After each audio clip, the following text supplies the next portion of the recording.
Roulette act पे बोलने को कहा था सुशील ने, मगर जो टॉपिक है वो और लंबा है। British Raj, Rowlatt Act, UAPA. So let me start with, I've just been reading this very interesting book. पतली सी किताब है, Transcripts of the Trial of Bahadur Shah Zafar, the titular king of Delhi. तो उनका जो ट्रायल हुआ था जनवरी 1858 में लाल किले पे हुआ था, और पूरा ट्रायल मेरे ख्याल में 125 पेज की किताब है। And it starts with saying that he's just the titular king and he's been charged with rebellion, treason and murder. जब आप पढ़ना शुरू करें तो जो प्रोसिक्यूटर थे, मेजर M.F. हैरियट उनका नाम था, वो ब्रिटिश सरकार की तरफ से प्रोसिक्यूटर थे। The first thing that strikes you is that he's not speaking to any rule of law. The prosecutor is not speaking to any rule of law. He's not appealing to any kind of procedure, any kind of due process, any rule of evidence. What he's articulating is ruler's grievance. कि हमको कैसे challenge कर दिया।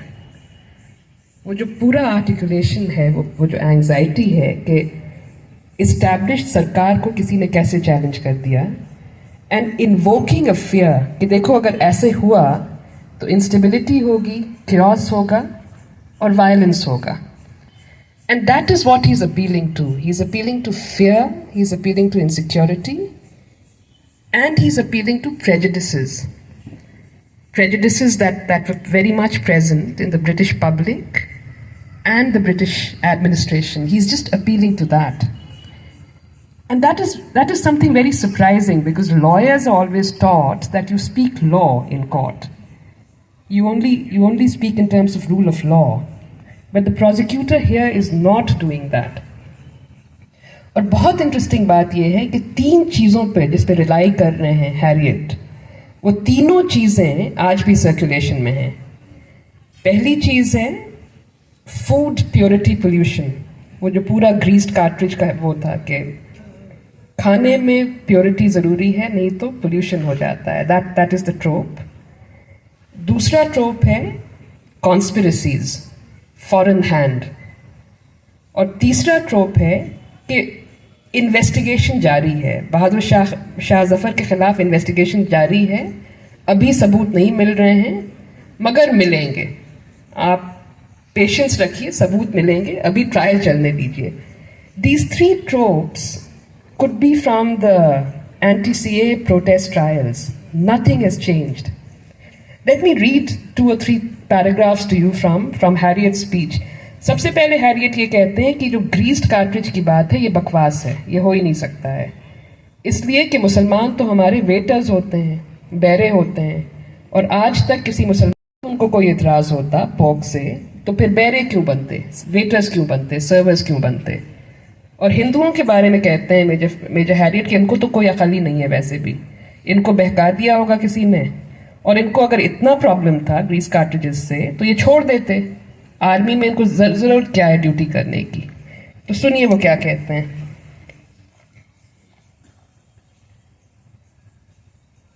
Sorry,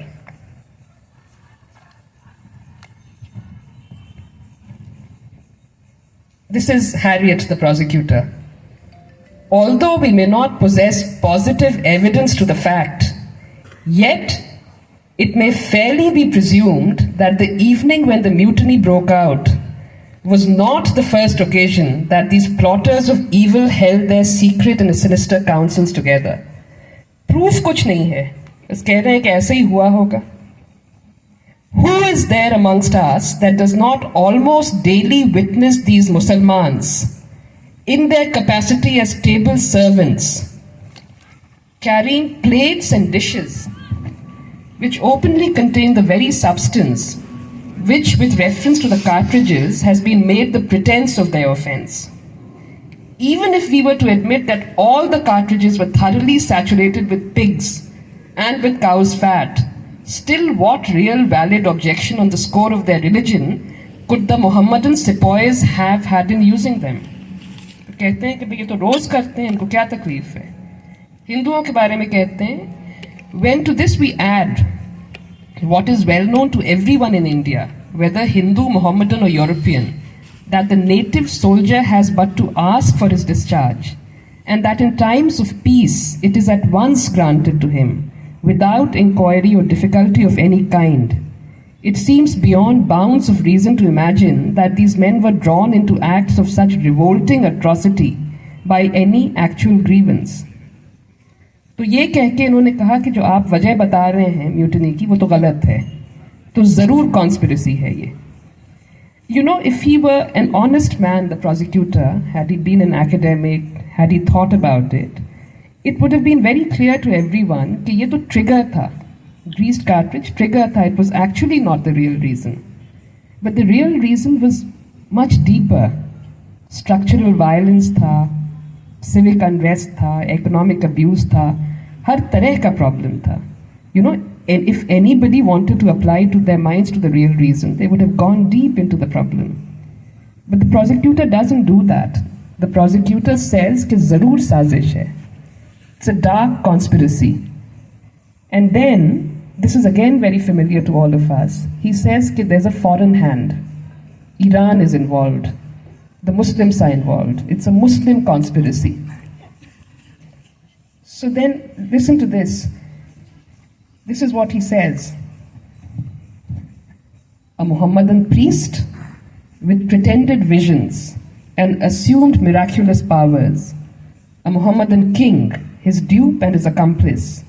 A Mohammedan clandestine embassy to the Mohammedan powers of Persia and Turkey, resulting Mohammedan prophecies as to the downfall of our power. A Mohammedan press, unscrupulously abetting, and Mohammedan sepoys initiating the mutiny. They had not even the extenuation of a pretended grievance, yet they at once leagued themselves in rebellion against us and induced the Hindus to join them by speciously exciting them. So here, this is a Muslim conspiracy. तीसरा point जो वो ये कहते हैं कि क्या हुआ अगर सबूत नहीं है तो we can't stop the trial just because there's no evidence. We will investigate, we will find evidence, let the trial go on. Isn't that also familiar? ये कहते हैं, I think, gentlemen, even one must allow that if we had no other evidence of a plot, no testimony indicative of a previous conspiracy, the very nature of the outbreak itself must have convinced us of the existence of one. And he says, I need not quote what may be the law of the land on such a point, for there is yet a higher law which must acquit him or condemn him, the law of conscience and of sense, that law which everyone who hears me can apply. It is a law that does not depend upon local constitutions, upon human institutions or religious creeds. It is a law fixed in the heart of man by his maker, and can it now be here set aside? So he is appealing to his own law. He's saying, doesn't matter what the constitution says, doesn't matter what the local institutions say, we don't have evidence, we have nothing, but we must go ahead. And you do know that in conclusion, एक line का order है, 1.5 line का order है. Bahadur Shah Zafar is found guilty of all and every charge brought against him. He's exiled. But all I want to now say to you is that I think the democratic strength of any state is best gleaned by how its prosecutors frame a criminal case. आप कितने democratic हैं, आपकी judiciary कितनी मजबूत है, कितना rule of law पर reliant है, ये तब टेस्ट होता है जब आपके सबसे मुश्किल क्रिमिनल केसेस में प्रोसिक्यूटर कैसे फ्रेम करता है केस, प्रेजुडिस पे करता है या एक्चुअल रूल ऑफ लॉ पे करता है. And we all know how it's been framed in this day and age. So from the British Raj to the present day, actually the language of the prosecutor has not changed. The kind of framing of the case has not changed. The case against Bahadur Shah Zafar is very similarly framed to the case against these young protesters. Thank you.